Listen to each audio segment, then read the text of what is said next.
विद्यार्थी मित्रांनो नमस्कार. या भागामध्ये आपण ट्रेसिंग टेक्निक म्हणजे छपाई तंत्राचा उपयोग करणार आहोत, तो उपयोग शिकणार आहोत. विद्यार्थी मित्रांनो, डिझाईन संकल्पचित्र नक्षीकाम या पेपरसाठी तुम्हाला आजचा हा व्हिडिओ, आजचं हे ट्रेसिंग टेक्निक अत्यंत असं उपयोगी ठरणार आहे.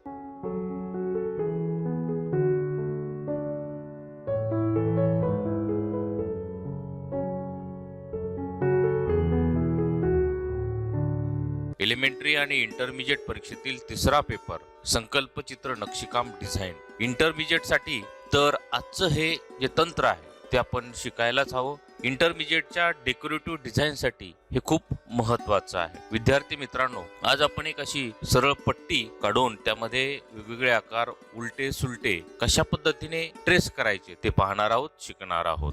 विद्यार्थी मित्रांनो, आपण जर या चॅनलवर नवीन असाल तर हे चॅनल सबस्क्राईब करा, शेजारील बेल आयकॉनला ऑल क्लिक करा, म्हणजे नवीन व्हिडिओ अपलोड झाल्यानंतर त्याच्या नोटिफिकेशन्स तात्काळ तुम्हाला मिळतील. व्हिडिओ आवडल्यास लाईक करा आणि शेअर करा. चला सुरुवात करूया. विद्यार्थी मित्रांनो, आर्ट मास्टर गोरे चित्रकला परीक्षा मार्गदर्शक हे जे माझं पुस्तक आहे त्या पुस्तकामध्ये हा घटक आहे. तो घटक मी तिथे शिकवत आहे. ज्यावेळेस तुम्हाला साडीसाठी डिझाईन तयार करायचं, साडीची बॉर्डर, साडीचा पदर किंवा बेडशीट यासाठी डिझाईन तयार करत असताना तुम्हाला जी बॉर्डर तयार करायची आहे ती बॉर्डर कशी काढायची, त्या बॉर्डर मध्ये आकार उलटे सुलटे कशी ट्रेस करायचे आणि सुंदर नक्षी कशी तयार करायची हे आपण इथे पाहणार आहोत. विद्यार्थी मित्रांनो, इथे मी एक असा सारख्या आकाराचे चौकोन सलग रांगेत काढलेले आहेत.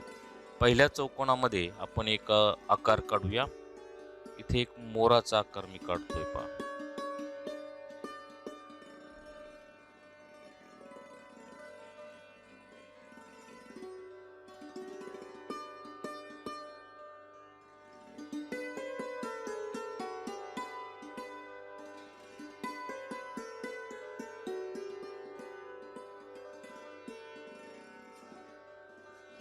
आणि एक फुलाचा आकार काढतो इथे.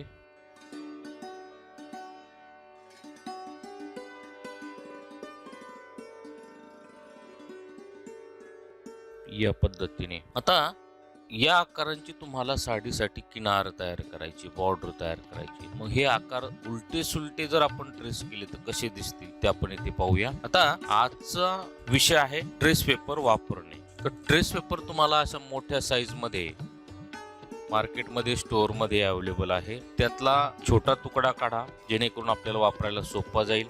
या पद्धतीचा हा ट्रेस पेपर असतो. एकदम पातळ असतो, व्हाईट असतो आणि या असं चित्रावर मांडल्यानंतर ते चित्र पूर्णपणे स्पष्टपणे त्या पेपरमधून आपल्याला दिसते.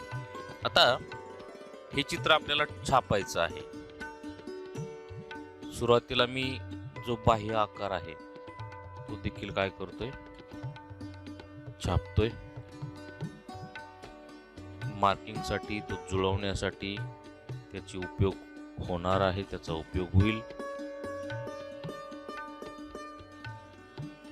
काही न करता बिनचूक असा हा आकार छापायचा आहे. जरी तुमच्याकडून हा कागद हलला तर पुन्हा त्या जागेवर तो आणून ट्रेसिंग करायचं आहे. गडबडून जायचे काही कारण नाही. एकदम सोपं टेक्निक आहे. याआधी याचे मी काही सोपे भाग त्याचे व्हिडिओ तयार केलेले आहेत, तेही पहा. या पद्धतीने आता हा जर आपण असा सरळ ठेवला तर याच्यामध्ये आपण काहीच बदल केलेला नाही. म्हणजे तो आकार जशाच तसा आपल्याला इथे काढायचा, म्हणजे समोरासमोर असा एक सलग असा. आणि याला जर आपण असं उलट केलं तर याच्यामध्ये बदल कसा झालाय पहा. याचा चेहरा इकडे, याचा चेहरा इकडे, अशी वेगळी नक्षी तयार झाली. म्हणजे नक्षीकामामध्ये तुम्हाला जर बदल करायचे असेल तर थोडं टेक्निक एकदम सोपं आहे. हे जर टेक्निक लक्षात घेतलं आणि असे बदल केले तर तुमचं जे चित्र आहे, नक्षीकाम आहे, डिझाईन आहे ते इतरांपेक्षा वेगळं होईल. आता पहा, हा मोर मी असा काढला आणि इकडचा जर असा काढला ते पाहूया आपण. आता हा ट्रेस करायचा मला. ट्रेस करण्यापूर्वी आपल्याला याच्या बॅक साईडला अशी पेन्सिल घासायची आहे, म्हणजे आपला तो कार्बन तयार होणार आहे, छापा तयार होणार आहे. या पद्धतीने आणि तो आकार छापायचा आहे.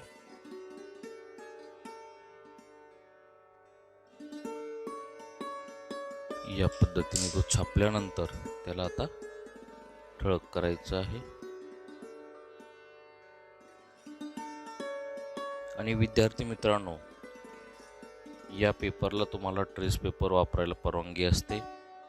या पद्धतीने आता हा आकार आपल्याला उलटा ट्रेस करायचा या पद्धतीने. तर या बाजूने देखील अशी पेन्सिल घासून घ्यायची आहे.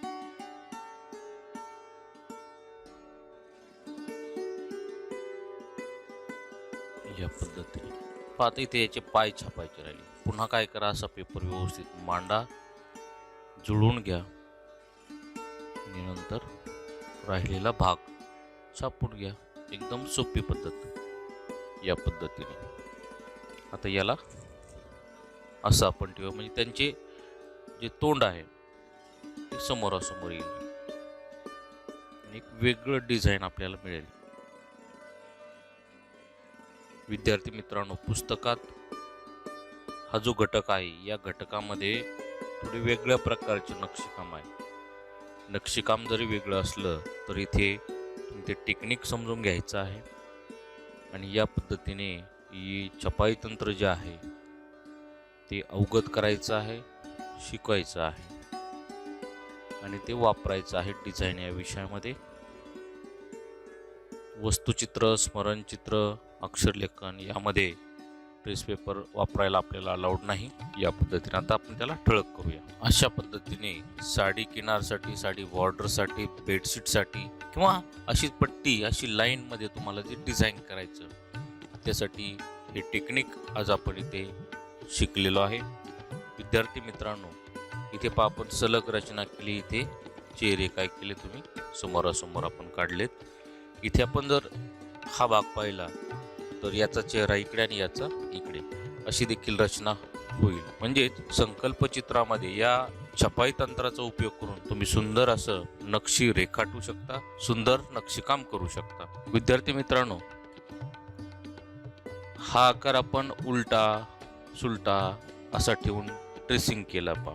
प्रत्यक्षात त्याचा मी जो वापर केलेला आहे चित्रामध्ये तो कशा पद्धतीने केलेला आहे ते आपण इथे पाहूया. पहा, इथे ट्रेसाठी मी डिझाईन केलंय पहा. यामध्ये हत्तीचा आकार असा समोरासमोर घेतला आणि इथे जे डिझाईन केलं हे तर एक आकार काढलाय, तो पुढे पुढे ट्रेस करत गेलोय पहा. त्यानंतर हे पिशवीसाठी डिझाईन केलंय पहा. हा आकार जो आहे पिशवीचा अर्धा आकार मी आधी ड्रॉ केला, नंतर तो ट्रेस करून या बाजूला ट्रेस केला. म्हणजे समांगी ही रचना मी इथे केलेली आहे. पहा, आता साडी किनारसाठी मी मगाशी बोललो होतो पहा, बॉर्डरसाठी पहा, हा जो मोराचा फुलाचा आकार आहे तो मी सलग काय केलाय असं ट्रेस करत गेलोय पहा. त्याने सुंदर नक्षी तयार झाली. येथे देखील ही समांगीच रचना आहे. येथे फुलपाखरांचे आणि फुलांचे पानांचे अलंकारिक आकार घेतले, ते या बाजूला सिमिलर असे ट्रेस केलेत. इथे देखील या फुलदाणीमध्ये मला दिसेल हा जो पानाचा आकार आहे तो इकडे सेम मी ट्रेस केलाय. यामध्ये या फुलदाणीमध्ये देखील तुम्हाला ट्रेस पेपरचा इथे पहा, हा सेम फुलाचा आकार इकडे ट्रेस केलाय, हार दगोल इकडे ट्रेस केलाय. म्हणजेच ही समांगी प्रकारातली ज्यावेळेस तुम्ही डिझाईन रेखाटता काढता त्यावेळेस तुम्हाला या ट्रेस पेपरचा इथे नक्की उपयोग होईल. विद्यार्थी मित्रांनो, आजचा हा व्हिडिओ आपल्याला कसा वाटला नक्की मला कमेंट करून कळवा. व्हिडिओ आवडल्यास लाईक करा, शेअर करा आणि चॅनलला सबस्क्राईब करा. भेटूया एका नवीन विषयासह. थँक्यू.